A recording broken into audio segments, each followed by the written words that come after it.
وہاں پر حاضری کا کیا طریقہ ہے؟ کسی مزار پر، کسی آستانے پر جانے کے لیے ایک شرط ہونی چاہیے، یا کوئی بلائے یا پھر کوئی بھیجے۔ آپ اس وقت جائیں جب کسی نے بھیجا ہو یا کسی نے آگے سے بلایا ہو۔ اس لیے جب تک آپ کسی بھیجنے والے کو نہیں مانتے، کسی کو شیخ، بزرگ، پیر، فقیر، استاد نہیں مانتے، اور اس بھیجنے والے نے بھیجا نہیں ہے، تو تم کیا جاؤ گے؟ اور اگر کوئی بھیجنے والا نہ ملے، اگر کسی کا کوئی پیر ہی نہ ہو، بزرگ ہی نہ ہو، تو پھر آستانوں پر صرف ایک کام کے لیے جاؤ کہ اے صاحب آستانہ، اے بزرگ، میری ایک بات میں مدد کریں، مجھے کوئی زندہ پیر مہیا کرنے میں تعاون کریں۔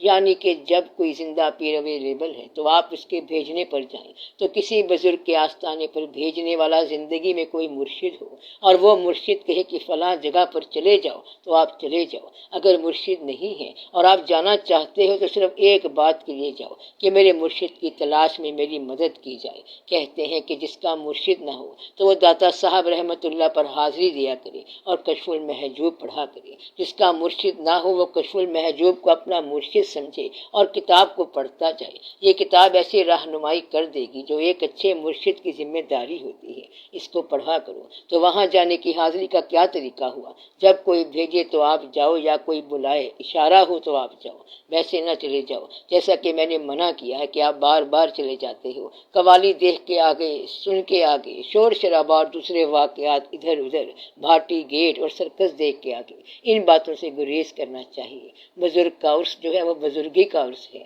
اگر بزرگی کا پتہ نہ ہو تو بزرگ کے پاس تم کیا کرنے جا رہے ہو؟ یہ پتہ ہونا چاہیے کہ اس کی بزرگی کیوں ہے، اس کا پسندیدہ عمل کیا ہے، وہ کس پائے کے بزرگ تھے یا ہیں، وہاں جا کے آپ کو کیا چیز دریافت کرنی چاہیے۔ ایسا نہ ہو کہ صرف میلے کے لیے آپ چلے جاؤ، وہ میلے کا کوئی مقام نہیں ہے۔ جس نسبت کا وہ بزرگ ہو، آپ کو اس نسبت یا کیفیت میں ہونا چاہیے۔ اگر نقش بندی بزرگ ہو تو نقش بندی طریقت میں جانا چاہیے، چشتی بزرگ ہو تو چشتی انداز میں جانا چاہیے، سحر وردی ہو تو سحر وردی طریقت میں جانا چاہیے، تاکہ اس طریقت کا فیض مل جائے۔ اس طرح جلدی مل جاتا ہے۔ بزرگوں کی اپنی اپنی طریقت ہوتی ہے، اپنا اپنا اروما ہوتا ہے، خوشبو ہوتی ہے، وہاں فیض کا ایک مقام ہوتا ہے، وہ اس مقام کا فیض عطا فرماتے ہیں، اس مقام سے وہ خود گزرے ہیں۔ اس لیے آپ وہاں اس فیض کے لیے جاؤ، بشرط کہ کسی نے بھیجا ہو یا کسی نے بلایا ہو۔ داتا صاحب رحمۃ اللہ کی کون سی طریقت ہے؟ داتا صاحب رحمۃ اللہ نے اپنی طریقت بہت ساری تفسیر کے ساتھ لکھی ہوئی ہے۔ جب ہم سوال کرتے ہیں تو جواب دینے والا کہتا ہے کہ من آنم کے من دانم۔ ایسی بات نہیں کہ میں جانتا ہوں، تو یہ بات کہاں تک صحیح ہے؟ سوال کا کیا مطلب ہے؟ وہ کہتا ہے کہ میں جانتا ہوں کہ میں کیا ہوں۔ کیا وہ معذرت کے طور پہ یہ کہتا ہے؟ عام طور پر تو تقریباً وہ معذرت کے ساتھ کہتے ہیں۔ کیا وہ یہ کہتا ہے کہ ہم تو نہیں جانتے، نہ چیز ہیں، ذرہ ہیں، خاکسار ہیں، میں کیا ہوں، یہ تو میں ہی جانتا ہوں؟ جی ایسے ہی ہے۔ پھر اب سوال کیا ہے؟ کیا ایسا کہنے والے کو زیادہ سمجھ ہوتی ہے؟ ان کے کردار کو اور ان کو دیکھ کے ہم جو اندازہ لگاتے ہیں تو وہ تو اور ہوتا ہے۔ آپ اس کا اندازہ کیوں لگاتے ہیں؟ آپ اپنا اندازہ لگائیں۔ آپ کے پاس اپنا مقام بھی بہت ہے۔ اگر دوسرے کا اندازہ غلط نکل آیا تو خام خواہ آپ کا وقت ضائع ہو گیا۔ اس لیے پہلا کام یہ کرو کہ دوسروں کا اندازہ نہ لگاؤ، دوسروں کو ماپنا چھوڑ دو۔ اگر اسے کہیں گے کہ آپ تو بلا ہیں تو وہ کہے گا کہ میں بلا کہاں ہوں، میں تو ایک چھوٹا سا آدمی ہوں، ناچیز ذرہ، خاکسار، حقیر فقیر پر تقصیر ہوں۔ تو اس طرح لوگ کہتے ہیں۔ اب میں منع کر رہا ہوں کہ دوسروں کو گریڈ نہ دیں، بلکہ آپ اپنے آپ کو دیکھیں۔ کیا یہ بات کافی نہیں ہے کہ آپ کا اپنی ذات کے ساتھ تعاون، ساتھ اور ہم سفری چند دنوں کی ہے؟ اگر یہ بھی نہ سمجھ آیا کہ میں کون ہوں تو پھر دوسروں کو سمجھ کے آپ نے کیا کرنا ہے؟ اصل تو جس کو جاننا تھا وہ تو آپ نے اپنے آپ کو جاننا تھا کہ میں کون ہوں۔ اب اگر آپ میں کے علاوہ ساری دنیا کو سمجھنے لگ جاؤ تو کیا فائدہ ہوا؟ عام انسان کام کرتا ہے، پیسہ کماتا ہے تو خوش تو اس نے خود ہونا ہے۔ پیسے کا نام تو خوشی نہیں ہے، پیسے کا نام مصیبت بھی ہو سکتا ہے، پیسے کا نام چوری بھی ہو سکتا ہے، ڈاکہ بھی ہو سکتا ہے، عذاب بھی ہو سکتا ہے۔ پیسے کا کوئی نام رکھ لو، خوشی تو انسان کا نام ہے، یہ آپ کے دل کا نام ہے۔ باقی جو کچھ ہے وہ آپ کے اعمال ہیں، باقی دنیا سے ریلیشن ہے، نتیجہ تو آپ خود ہی ہیں۔ کھانا جیسے مرضی پکا ہو، ذائقہ تو آپ کی زبان کے اندر ہے۔ اگر زبان کا ذائقہ مجروح ہو گیا ہو، ختم ہو چکا ہو، تو جیسا کھانا پکا لو وہ کیا کرے گا؟ تو اپنی زبان کے ذائقے کو دریافت کرو کہ یہ کہاں سے ملا، دینے والے نے یہ کیا دیا، اور اپنے کانوں کی سماعت دیکھو۔ باہر سے نغمات آ رہے ہیں، بلبل گانا گاتا ہے، چڑیا گانا گاتی ہے، سب بجا ہے، لیکن اگر کان بند ہونے شروع ہو جائیں تو؟ اس لیے آپ کے کان جب تک سننے والے ہیں، ان سے کوئی نیک کام لے لو۔ یہ کان بند ہونے والے ہیں، آنکھیں بھی کمزور ہونے والی ہیں، حتیٰ کہ دل جو کہ محسوس کرنے والا ہے یہ بھی کسی وقت خاموش ہو جائے گا۔ پھر وہ کہے گا کہ اب میں محسوس نہیں کرتا۔ محبت ہو یا نفرت ہو، یہ بڑے جذبے ہیں، لیکن کچھ عرصے کے بعد یہ بھی ختم ہو جاتے ہیں۔ وہ کہتا ہے کہ اب محبت کا ٹائم کدھر سے لاؤں، نفرت کی بھی گنجائش نہیں۔ کہتا ہے کہ آج کل ECG کرا رہا ہوں۔ ECG کرانے والا دل بڑی نفرتوں اور بڑی محبتوں کا قائل نہیں رہتا۔ تو جب ECG ہو جاتی ہے تو انسان بڑی نفرتوں اور بڑی محبتوں کے قابل ہی نہیں رہتا۔ اسی طرح زندگی کے اندر گنتی کے سارے ایام ہیں، طلسماتی دن بہت تھوڑے ہیں۔ یہ دن آپ فضل میں گزار لو، باقی زندگی تو روٹین میں چلتی جائے گی۔ آپ کو اپنے آپ سے دنیا نے الگ نہیں کرنا، بلکہ آپ کی اولاد نے کرنا ہے۔ یہ نہیں کہ اولاد کہے گی کہ گھر سے نکل جاؤ، بلکہ اولاد اپنے کام پر چلی جائے گی اور آپ کا کوئی کام نہیں رہ جائے گا۔ تو آپ خود بخود ہی الگ فیل کرو گے، محروم فیل کرو گے۔ مثلاً اولاد کسی شادی پہ جا رہی ہے، آپ شادی پہ جا نہیں سکتے کیونکہ آپ بیمار ہیں۔ اس طرح آپ خود بخود ہی سماج سے علیحدہ ہونا شروع ہو گئے۔ مثلاً آج لوگ مچھلیوں کا شکار کرنے کے لیے جا رہے ہیں، آپ کہاں جا سکتے ہیں؟ آپ جا نہیں سکتے۔ آہستہ آہستہ آپ ڈسکنیکٹ ہوتے جائیں گے۔ اس سے پہلے کہ آپ دنیا سے لا تعلق ہو جائیں، اپنے آپ کو تعلق کے ان زمانوں میں دریافت کر لو، جس کو آپ دریافت کر رہے ہیں کہ وہ اتنا جاننے والا یا کثر نفسی کر رہا ہے یا مبالغہ کر رہا ہے۔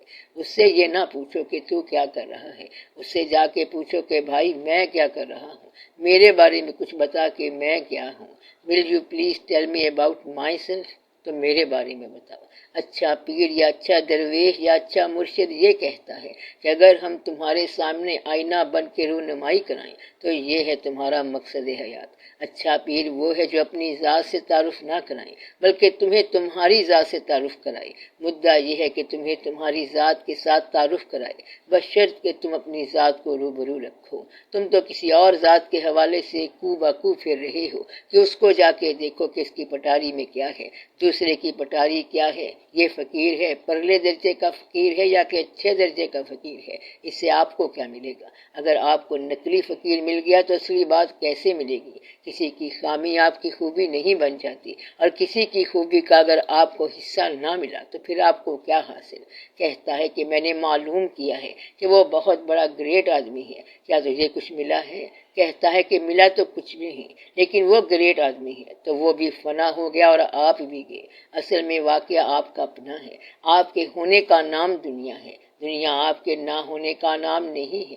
اب آپ کی دشمن بھی دنیا ہے، دوست بھی دنیا ہے، آپ کا سفر بھی دنیا ہے، آپ کا ہجر بھی دنیا ہے، آپ کا گھر بھی دنیا ہے، آپ کے ہونے سے آپ کی کائنات ہے، اور آپ کے نہ ہونے کے بعد پتہ نہیں یہ کس کی کائنات ہے۔ اس لیے اپنے ہونے تک اس کے ہونے کو استعمال کرو، پھر جب آپ نہیں ہوں گے تو یہ کائنات ہوگی یا نہیں، اس سے آپ کو کیا غرض؟ آپ اپنے ہونے کی قدر کرو۔ یہ یاد رکھو کہ آپ کا ہونا نہ ہونے تک ہے، اپنی ذات کے ساتھ جھوٹ نہ بولنا۔